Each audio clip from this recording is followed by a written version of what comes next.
গোটা মধ্যপ্রাচ্যকে একাই অশান্ত করে রেখেছিল ইসরায়েল।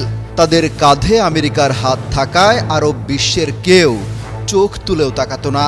একাই সেই বেপরোয়া অপ্রতিরোধ্য নেতানিয়াহু বাহিনীকে নাকানি চুবানি খাইয়ে ছাড়ছে ইরান। বুক চিতিয়ে জানান দিচ্ছে, বাঁচতে হলে শিরদাঁড় উঁচু করে বাঁচতে হবে। দেয়ালে পিঠ ঠেকে যাওয়ার পর ইরান ইসরায়েলের বিরুদ্ধে যে যুদ্ধ শুরু করেছে তাতে একটুও সায় দিচ্ছে না আরব বিশ্বের তেমন কোনো দেশ। তবে ধীরে ধীরে ঠিকই তেহরানের পাশে দাঁড়াতে শুরু করেছে রাশিয়া, তুরস্ক, উত্তর কোরিয়া, ভেনেজুয়েলা সহ বাঘা বাঘা দেশগুলো। প্রকাশ্যে এখন তারা ইসরায়েলকে চোখ রাঙাচ্ছে। কোন কোন দেশ ইরানের পক্ষে অবস্থান নিয়েছে আর তারা কি বলছে? শুরুতে চুপচাপ থাকলেও এখন বসে নেই উত্তর কোরিয়া। যুদ্ধ চলবে আর সেখানে কিম জং উনের নাম থাকবে না, তা কি করে হয়? রকেটম্যান খ্যাত কিম জং উন তো ইসরায়েলকে রীতিমতো মধ্যপ্রাচ্যের ক্যান্সার হিসেবে আখ্যায়িত করেছে।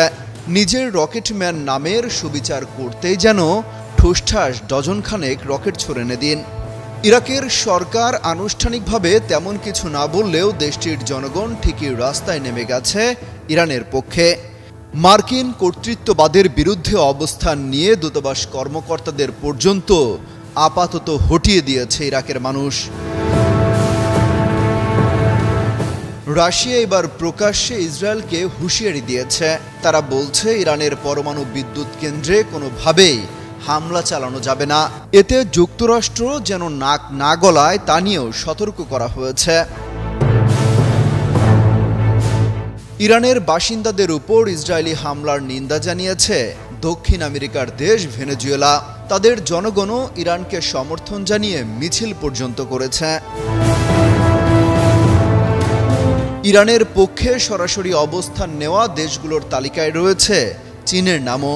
ইসরায়েলি গোয়েন্দা সংস্থার অভিযোগ, যুদ্ধ পরিস্থিতির মধ্যে ইরানে কার্গো বিমান পাঠিয়েছে চীন। সেই বিমানে করে সামরিক সরঞ্জাম পাঠানো হয়েছে কিনা সেই প্রশ্নও রাখে তেল আবিব।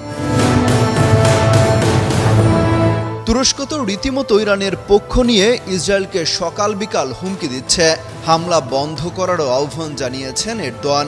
শুধু তাই নয়, তুর্কি সেনারা যুদ্ধের প্রস্তুতিও নিচ্ছে। এছাড়া পাকিস্তান তো রীতিমতো ঘোষণা দিয়েছে যে কোনো সংকটে ইরানের পাশে থাকবে ইসলামাবাদ। তবে মার্কিন প্রেসিডেন্ট ডোনাল্ড ট্রাম্প পাকিস্তান সেনা প্রধানকে ডেকে নিয়ে কি তাবিজ বেঁধে দিয়েছেন তা এখনো জানা যায়নি।